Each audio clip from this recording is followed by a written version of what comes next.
제가 복례호가 처음으로 출항했을 때 복례호 선상 노래자랑에서 오. 그리운 금강산을 불러서 제가 대상을 받았어요. 구민일보입니다. 네, 북한 만화 영화 제한 푼다. 정부 북한 정보 공개 확대 방침. 요게 어마어마하게 사실 큰 기사거든요. 제가 봤을 때는 우리 DJ 김대중 대통령 때 일본 문화 그 수입에 관해서 빗장을 풀었던 것처럼 어마어마하게 큰 기사입니다. 근데 거의 기사가 안 나와, 후속 기사가.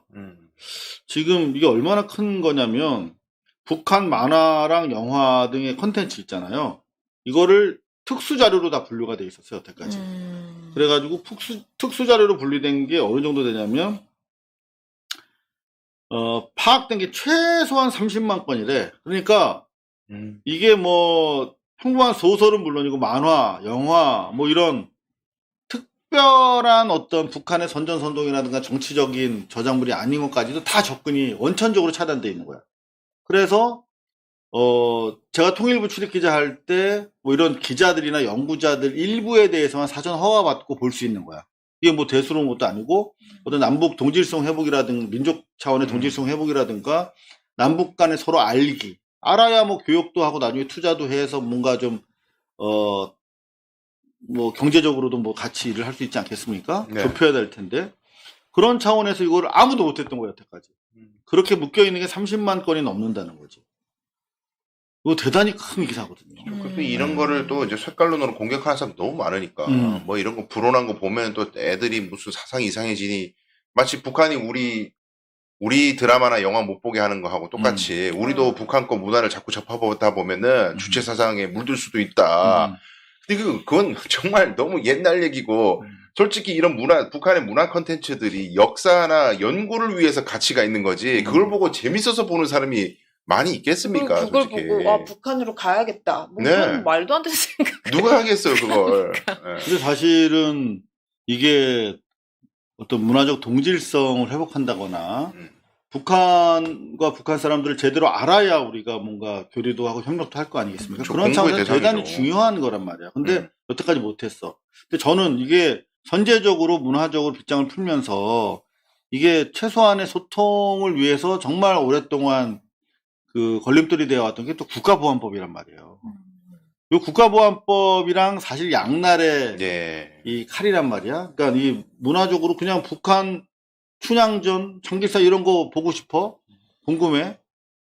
그리고 고전들도 많이 있단 말이에요. 북한이 새롭게 해석한 고전들도 있고. 근데 그거 소지만 하고 있어도 여태까지는 뭐 유적 표현물, 뭐 이게 꼭 그렇게 적용이 되는지 모르겠습니다만 국가보안법으로 의율될 가능성이 되게 많았거든요.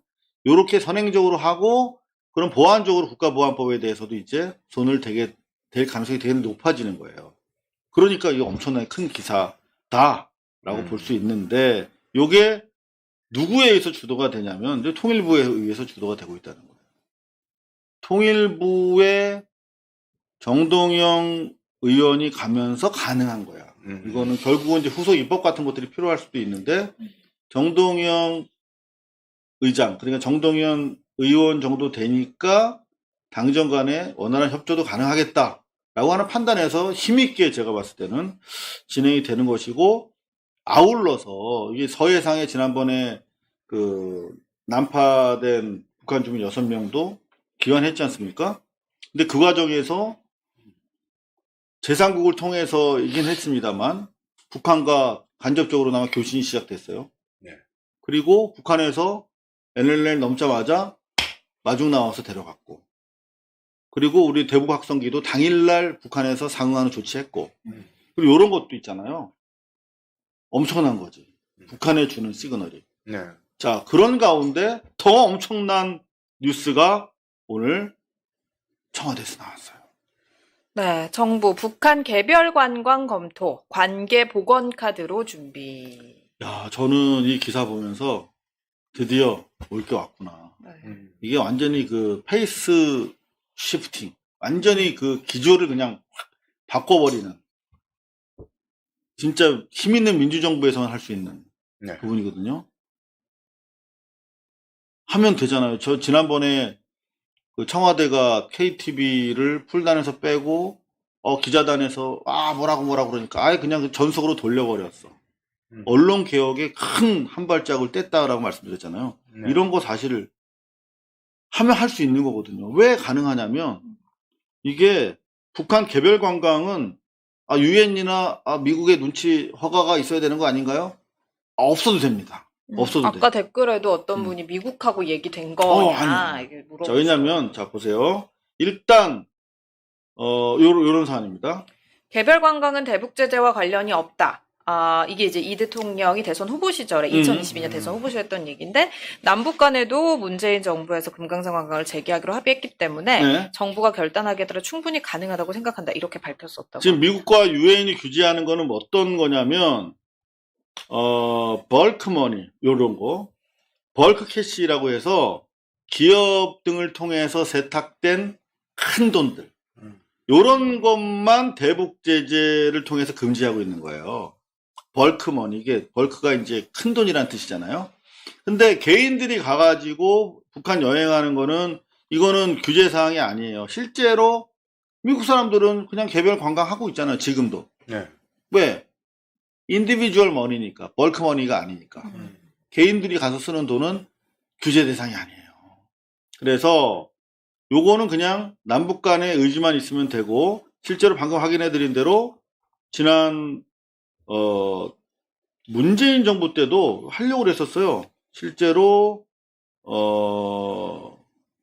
문재인 정부 때도 북한의 관광 비자만 받으면 중국 등 3국을 통해서 방북을 신속하게 승인하는 방식으로 개별 관광을 추진한 바가 있습니다. 근데 도란포 쪽에서 좀 시기 좀 보자 라고 얘기해서 밀당하려고 하는데 코로나가 발생해가지고 중단된 거거든요. 네. 이거 가능합니다. 이제는 마음 먹기 나름이에요. 자, 이게 신의 한 수가 될 수 있다. 지금 트럼프 정부 하에서 이 가능성, 저는 되게 높게 보거든요. 혹시, 재개될 가능성에 대해서? 네. 이게 제가 그냥 뜬구름 잡는 그 애드벌레를 띄우는 게 아니에요. 강 변호사님은 어떻게 생각하세요? 근데 이제 어쨌든 미국이 생각하는 거는 이제 중국과 북한을 세트로 묶어가지고 견제하는 거잖아요. 패권에 대해서. 그리고 이제 어찌됐든 북한 쪽에 수익 사업이 생기는 것 자체를 막아가지고 비핵화를 끌어낸다든지 뭔가 혼을 내가지고 우리 말을 잘 듣게 하겠다라는 게 기본적인 골자 같은데 미국이 지금 특히 트럼프의 생각이. 근데 그러다가 자기 것도 주도해가지고 짠 풀어주고 내가 노벨 평화상. 그러니까 일단 혼내다가 내가 살짝 풀어주고 이런 주도권을 자기가 가져가려는 움직임이 있는 것 같은데 이 주도권을 이재명 대통령은 아니야. 우리 민족의 문제는 주도권이 우리한테 있어. 라고 패러다임을 전환하려고 하는 게 아닌가 저는 그런 생각이 들어요. 와 진짜 탁견이십니다. 지금 구도가 그렇게 되는 거예요. 그러니까 정확하게 이 생션이라고 그러죠. 금수조처를 하는 이유가 뭡니까? 꽉 돈줄을 꽉 막어. 그러면 막 허덕이고 막 우리한테 생필품도 없고 이거 금수조치를 풀어주세요. 그럼 니네 핵에 대해서 우리가 요구하는 방식으로 통제하고 없애버려. 네. 그러니까 교섭용 레버리지 바게닝 하려고 사실은 금수하고 있는 거잖아요. 네. 근데 금수의 효력이 옛날 같지 않은 거야. 그러니까 이 북한이 이미 그 독자 생존을 위한 내성이 확보가 된 거예요. 그러니까 이 미국에 의해서 주도되는 생션 금수 조치가 그 실효성이 상당히 떨어졌다. 그리고 더구나 러시아가 대단히 굳건하게 동맹 체제를 유지하면서 이번에 갈마 원산지구 뭐 이런 그 관광지에도 막 사람 보내고 있잖아요. 그런가 하면 중국도 러시아랑 얘네가 너무나 가까워지니까 중국도 이제 슬금슬금 북한이랑 교류를 강화하고 있어요. 그래서 지난 몇 년 동안 단절됐던 신의주와 중국을 오가는 열차가 복원됐어요. 자, 이런 식으로 미국 측에서 봤을 때는 우리 생션이 별로 효력이 없네. 그리고 근데 러시아랑 중국이랑 잘 지내면서 미국이 북한이 나름대로 독자 생존 기반을 갖춘 것 같아. 그러면 어떻게 하지? 베트남처럼 미국의 거대 자본이 들어가가지고 미국식 자본주의 해서 중국과 러시아를 견제하게 만드는 애시당초 베트남식 개혁 개방의 필요성이 더 높아진 거예요. 트럼프 입장에서 봤을 때. 자, 그런데 방금 말씀하신 것처럼 이재명 대통령이 오케이, 자, 분위기가 그래? 그러면 오히려 지금은 우리가 지난번 문재인 정부 때는 이 균형자, 조정자로서 역할을 했지만 우리가 어디 촉진자로서 역할을 할 필요가 있다 하고 하는 의도가 지금 제 눈에는 그대로 드러나 보여요. 북한 문화, 여태까지 금지, 금단의 대상으로 여겨졌던 북한 문화를 개방해 엄청나게 큰 지금 대북 신호를 보내고 있고 그 와중에 우리 금강산, 북한 관광도 개별적으로 갈 수 있어 라고 흘렸어 지금. 그러면 미국 입장에서는 러시아, 중국에 이어서 한국도 들어가네. 그러면 더 이상 이제 생션의 의미는 시간이 갈수록 더 없어지네. 금수 조치에. 그런 사이 우리가 북한 시장만 뺏기는 게 아니라 안보적으로 중요한 우리 완충지가 될 수 있는 지역도 상실할 수 있네. 이런 상당히 중요한 인식 전환을 가져오게 할 수 있다. 무슨 말이냐면 지금 현재 트럼프 행정부에 있어서 이른바 한반도 평화 조치는 과거 1기 때에 비해서 그 priority order, 우선순위가 대단히 낮게 내려가 있어요. 그거를 올리려고 하는 북한의 의도와 남한의 협조가 같이 진행되고 있는 것으로 보인다. 그러면 이건 매우 급진적으로 북한에 대한 미국의 인식이 그 우선순위가 많이 올라간다고 한다면 이건 대단히 빠른 속도로 진행될 수도 있는 거예요. 트럼프의 탑다운 방식에 의해서. 그리고 이 기사를 하나만 더 소개해 드릴게요. 한국일보. 미국 스톡홀름 협상 때 북한의 원산 갈마 개발 청사진 내놨다. 요거는 원산 갈마 지금 이번에 뭐 북한이 엄청나게 크게 지은 거 있잖아요. 이걸 미국이 원래 얘기했던 거예요. 네. 미국이 그거 하려고 그랬어. 미국 자본으로. 그러면서 이제 꼬시려고 했는데 니네 필요 없어 하고 북한이 지네 돈으로 지어버린 거야. 그러면 미국이 갖는 박탈감과 당황 이거는 사실 내적으로 상당히 클 수밖에 없어요. 그런데 요거를 트럼프가 다시 이야기합니다. 어떻게? 네, 김정은표 리조트 개장 앞두고 콘도 콕 집은 트럼프 브로맨스 상기시키려고. 네, 요게 19년 이게 6년 전 했던 얘기를 이번에 그 트럼프가 김정은이 내 친구야. 나 지금도 계속 연락하고 잘 지내고 있어. 걔가 원산에 지금 리조트도 엄청나게 콘도 캐퍼빌리티 엄청난 콘도를 짓고 있지. 라면서 계속 관심은 유지하고 있는 거예요. 네. 그래서 그 관광지에다가 러시아, 중국에 의해서 한국까지 사람 보낸다고? 그러면 이제 트럼프 입장에서 조바심이 생길 수 있는 거죠. 여기서 간단하게 제가 흐름을 한번 정리해봐 드렸는데 우리 강 변호사님 생각이랑 비슷하죠? 네, 그렇습니다. 이렇게 변화된 패러다임으로 접근하지 않으면은 다른 강대강으로 부딪히는 걸로는 아무것도 해결이 되지 않고 그냥 경색 상태로 쭉 시간만 간다. 전향적인 변화를 그런 거 좋아하잖아요. 트럼프는 뭔가 전격적인 또 주도권이 자기에 의해서. 그러니까 이제 우리는 이재명 대통령 그걸 잘 이용하면 될 것 같아요. 실질적으로 우리가 하는 거긴 한데 트럼프 면도 좀 세워주면서 하다 보면은 뭐 미국이라고 무조건 내가 다 주인공이 돼야 돼. 너희들은 가만히 있어 이럴 것 같지는 않거든요. 결과만 만들어낸다면. 근데 저는 사실 이제 대북 문제를 30년 가까이 계속 북한을 오가면서 통일부도 출입하고 외교부도 출입을 하면서 그 당국자들과 참 많이 이야기를 했지 않습니까? 네. 북한 인사들이랑도 의견을 많이 나눴습니다만 실제로 대기업이 관심이 되게 많아요. 그러니까 지난 우리 1차 소위 말하면 남북 데탕트 완화기의 주도권은 현대가 잡았죠. 그래서 현대 우리 정 의장께서 소를 보냈죠. 그렇죠. 되게 감동적인 스토리죠. 정주영 회장님이 그런 진짜 멋진 인터내셔널 국가 세계적인 이벤트를 통해서 물꼬를 트고 현대 아산이 이제 투자를 하고 금강산에 쭉 호텔 짓고 배도 띄우고 막 복례호랑 금강호. 제가 복례호가 처음으로 출항했을 때 동래호 선상 노래자랑에서 오. 그리운 금강산을 불러서 제가 대상을 받았어요. 여러분 아시죠? 이상원 기자님 노래 엄청 잘하십니다. 이거 선곡이 좋았다는 평을 받았어요. 근데 현대가 당시에 그렇게 그 마중물로 금강산 쪽에다가 투자를 했던 이유는 현대가 개발하고 싶었던 건 사실 다른 데가 있었어. 어디입니까? 개마고원 쪽이었어. 그리고 스키장. 예. 개마고원에서 쫙 좀 지명이 있는데 까먹었어. 그쪽에다가 공항도 짓고 백두산으로부터 개마고원으로 이루는 그 고원지대의 트레킹부터 시작해서 스키, 뭐 호텔, 뭐 이런 것들이 엄청나게 아이디어가 많았어요.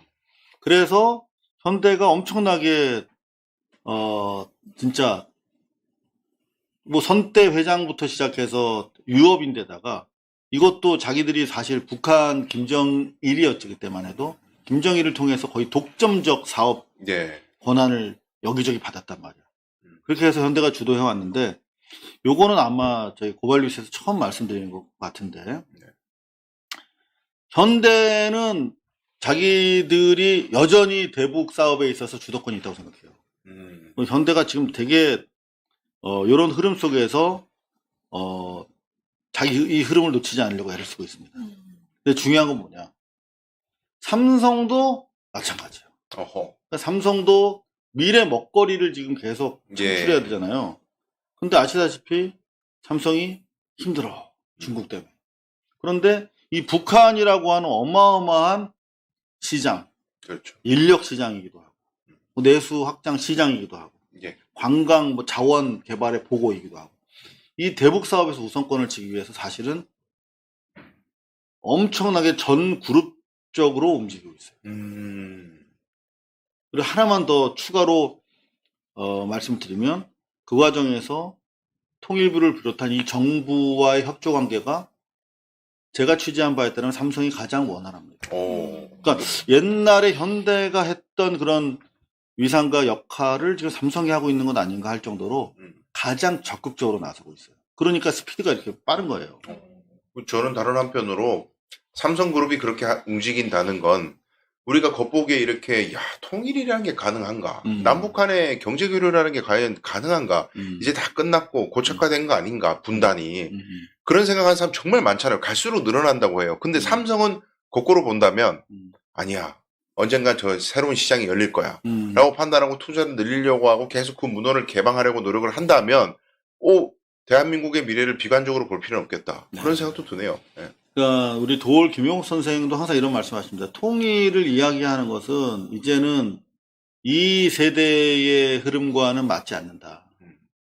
단지 교류만 자유화시키면 체감되기가 통일 수준일 것이다. 이렇게 말씀하세요. 예. 그러니까 우리가 여행만 자유화를 시키잖아요. 남북 간에. 지난번에 그 남북 그 비자만 받으면 들어갈 수 있었잖아요. 여행 자율화 플러스 투자 자율화. 네. 그것만 되면 그냥 사실상 통일이에요. 시장이 문호를 여는 거예요. 그렇죠. 근데 좀 중요한 게 뭐냐면 이번에 우리 국내 뉴스에서 거의 드러나지 않고 있습니다만 이재용이 얼마나 여전히 대한민국에서 가장 막대한 권력인가를 확인받았잖아요. 대법원 무죄 판결. 네. 말이 됩니까? 솔직히 한번 얘기해 봅시다. 삼성물산과 제일생명 그리고 삼성 바이오로닉스 분식회계. 네. 그 대법원 판결 받아들일 수 있어요? 우리 법조인들은 스터디 많이 했거든요. 그거 가지고 삼성을 위해서 만든 판결이다. 그러니까. 그런 의견이 많아요. 네. 그럼 말이 안 되는 거거든. 네. 그러니까 적어도 그 현상은 법이 설명해 줘야 될 거 아니야. 새우가 고래를 먹었으면 그 불법성 여부에 대한 판단은 차치하고 이게 가능한 것인지에 대해서 최소 납득할 만한 사실관계 설명이 이루어져야 될 거 아니에요. 네. 그 설명도 안 돼. 그리고 의율한 법적 적용에 대해서는 이게 설명력이 있을지 모르지만 이 설명의 증거가 오염됐으므로 이거 설명 자체를 배격한다. 그러면 뭐 어떻게 이해해야 되는데 우리가? 그 얘기해 줘야 될 거 아니에요. 제 말이 틀렸나요? 그렇죠. 그러니까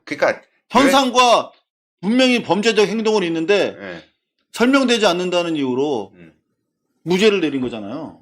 근데 그게 진짜 연구 많이 했구나 이런 생각이 들더라고. 야, 이거를 무죄를 쓰기 위해서 정말 대한민국의 그 총 엘리트들이라는 판사 집단이 정말 열심히 나름대로 연구해가지고 명분을 만들어내긴 내는구나 그런 생각이 들더라고요. 그러니까 저는 그 삼성 엑스파일 때도 그랬어요. 1심에서 제가 무죄 받았거든요. 네. 2심, 3심에서 유죄로 확정됐는데 대법원 확정 판결을 보면서 야 진짜 삼성이 대한민국 최고 권력이구나. 이래서 삼성공화국이구나. 그 삼성공화국이라는 말을 제일 먼저 쓴 기자가 저잖아요. 네. 실제 사실관계가 왜곡돼 있어 판결문에. 응? 그러니까 삼성 엑스파일은 이게 매우 명시적이고 불법적인 행동이 담겨 있는 내용이잖아요. 그러니까 제일 중요한 게 보도의 상당성, 긴급을 요했는 긴급성, 네. 뭐 이런 것들이 사실 법적 쟁점이었거든요. 근데 그 사실관계를 뭐라고 해놨냐면 네. 이 삼성 엑스파일에는 여태까지 뇌물을 정치권과 검찰 수뇌부에 쭉 줘왔던 과거의 행동을 평가하고 미래의 계획이 담겨 있어요. 네. 과거부터 현재 미래가 있는 거예요. 근데 여기 뭐라고 돼 있냐면 긴급하냐? 보도가 상당하냐? 라를 설명하는 과정에서 이 삼성 엑스파일은 미래의 뇌물 공여를 검토하고 이야기 나눈 것 뿐이다. 실현되지 않은 불법성에 대한 단순한 모의지 이게 과거의 불법성을 담고 있지 않다는 거야. 아니 뚝 잘라서 그렇게 그냥 자기적으로. 아니 그러니까 네. 이 엑스파일 내용 그 녹취록 내용을 허위 사실로 적시하고 있다니까. 사실관계를 그렇게 규정하고 있어요. 미래의 것은 아직 실현이 안 됐기 때문에. 야, 이거 재심은 안 되나 이거? 진짜 애쓴다. 근데 재심하자고 변호사 몇 분한테 얘기했는데 네. 삼성을 대상으로 하면 밥벌이가 안 된대 자기네. 그래서 아무도 덤비질 못하더라고요.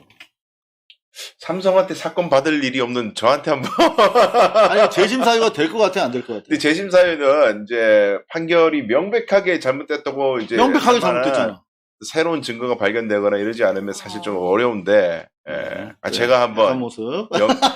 저는 삼성에게 제가 삼성 라이온즈 팬이긴 하지만은 삼성에게 사건을 맡을 일은 거의 없을 것 같습니다. 자, 제가 이 두 지금까지. 케이스를 말씀드린 이유는 뭐냐면 네. 삼성은 사실관계도 휘게 만드는 우리가 인정하고 싶든 안 하고 싶든 현실적으로 가장 큰 권력이에요. 그 무슨 말이냐면 삼성이 하면 돼요. 네. 그러니까 무슨 말이냐면 지금 수단적으로는 이 이재명 정부와 뭐 이를테면 통일부 뭐 이런 이 정부의 그 기관들을 돕는 형식으로 삼성이 지금 움직이고 있지만 실제 삼성이 원하고 있는 거예요. 그럼 제가 봤을 때는 대단히 빠른 시간 내에 삼성, 대한민국에서 가장 큰 오랜 권력이 지금 정부와 손이 딱 맞았어. 제가 봤을 때는. 여러 곳에서 확인하고 있거든요. 의외로 빠른 속도로 진행될 수 있다. 차제에 그렇다면은 또 삼성이 또 언론도 쥐락펴락하지 않습니까? 그러니까요. 그러니까 이런 일을 할 때 가장 또 방해가 되는 게 보수 언론들의 프레임 잡기인데 뭐 이런 식으로 해가지고 그렇게 번 돈이 북한은 결국 핵 개발에 다 쓰이고 어쩌고 저쩌고 또 옛날 냉전 논리 또 들이댈 거 아니에요. 이런 것들을 좀 이번 기회에 이제 변화된 시대에 그런 캐캐묵은 색깔론 좀 하지 마라. 시대에 뒤떨어진 얘기. 이런 게 정리를 또 삼성을 통해서 되면은 뭐 또 하나의 사회적 유익이 있을 수는 있겠다. 그렇죠. 얄밉긴 실제로 하지만. 대단히 삼성이 양수 겸장인 게 네. 어떨 땐 되게 진보적이에요. 자기들한테 도움이 될 때. 역시 장사꾼이네요. 그 장사꾼이야. 그러니까 이게 지금 색깔론이 과거의 어떤 이념, 탈 이념이 자신한테 필요하고 대북 관계를 개선하는 것이 자기들 수익에 도움이 된다라고 생각하면 누구보다도 더 빨리 북한이랑 친해질 사람들이에요. 여하튼 대단히 빨리 지금 변화되고 있다.